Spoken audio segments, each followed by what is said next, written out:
Hello there, ladies and gentlemen, and welcome once again to another episode of The Cider Drinker. It's been a little while since I've, well, I say a little while, it's been about, I don't know, a week and a half since I've done a review. That's mainly because I've actually been here, there and everywhere, really.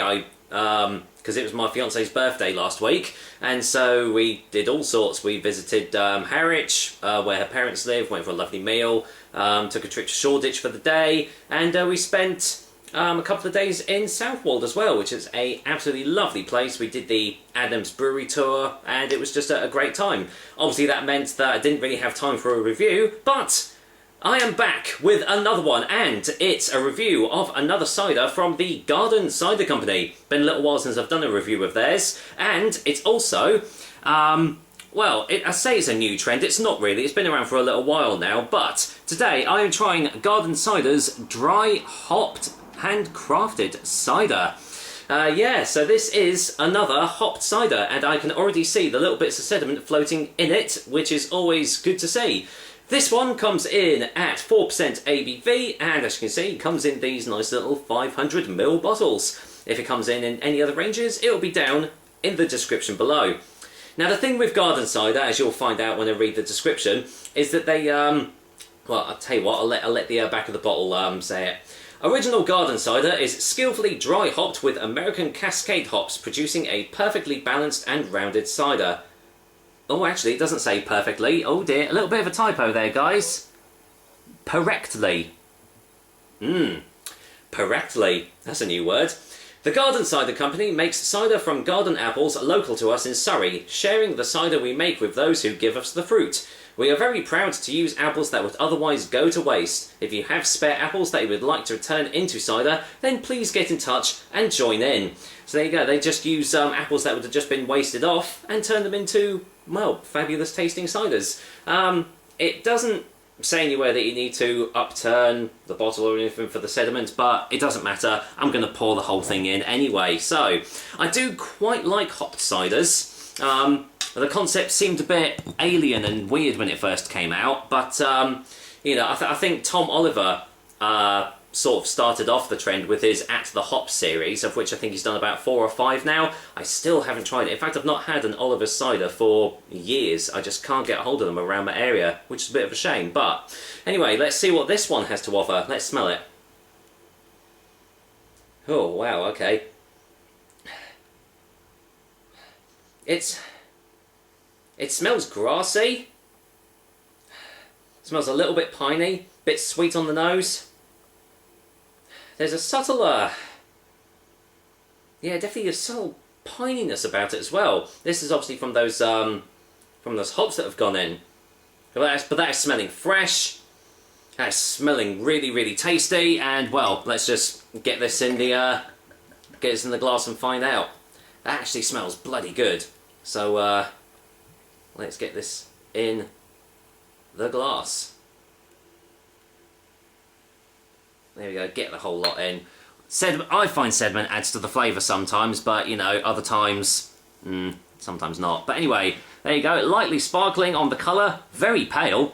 Very pale, almost looks a little bit like a perry in the glass. But yeah, light carbonation. And yeah, the sediment is just all floating about in there. You can see all those little bits. Yeah, looks really, really good. What does it smell like on the glass? Oh, wow. Oh yeah, those grassy piney notes are really coming through now. Still getting really nice, sweet apple aromas in there too. Smells like really ripe, nice, juicy, fresh apples in there.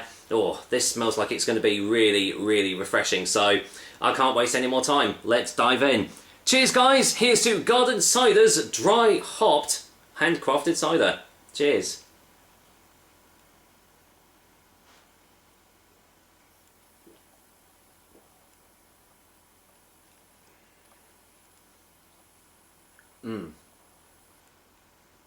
Oh yeah, that is refreshing. Lovely. Let's get a second opinion.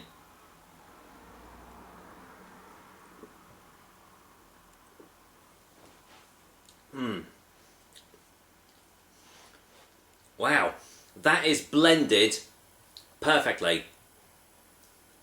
I would even go so far as to say, so far, that is the best representation of a hopped cider that I have had. And I've had about 2 or 3 now. Some of them have been, you know, quite nice. Some of them have been okay. This one blends it perfectly. You get the bitterness of the hops with the piney, the grassy notes right initially on the initial taste, just as it hits your taste buds. But then that mellows out, becomes more subtle, and the really nice, juicy, sweet apple aromas and tastes all come through, especially as it's going down your throat. And you're just left with a really refreshing, juicy, almost like an off-dry sort of finish on the mouth as well.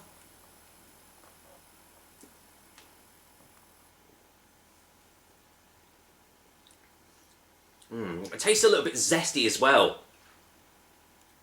Yeah, get a little bit of zestiness there. Oh, that is lip-smackingly good. That is so, so nice. Oh yeah, I can see me drinking this all day. This is such a refreshing drink. And as I've already said, I'd say it's probably the best representation of a hot cider that I have had so far. None of the tastes are overpowering the other one. They just sort of mould perfectly together and form this really nice, well-balanced cider. So let's go in for a final taste before a final verdict.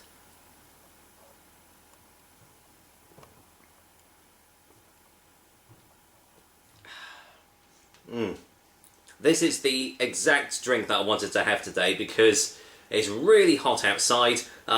Obviously it was the longest day of the year yesterday, but we're in for a few days of really, really nice hot weather, and this is the perfect sort of drink to have in that. It's as I've said, it's refreshing, it's juicy, it blends all its flavours together absolutely perfectly. And once again, Garden Cider have produced a really, really awesome drink. For a final verdict, Garden Cider's dry hopped variety is getting a 9 out of 10. Yeah, I've been looking forward to trying this one for a long while actually, and I'm glad I actually had the opportunity to do so because it is an absolutely fantastic drink, and I highly suggest if you've never tried a hopped cider before and you are wondering how it actually works, seek this one out and give it a go because this is easily one of the best representations that I've had so far. So with that said, that's another episode of the Cider Drinker for you guys. I hope you liked it, and as usual I will be back with another delicious and tasty cider soon. Until then, I'm just going to go and enjoy this glass of dry hopped cider because I've got a day off work as well. Bonus. Take care guys, till next time.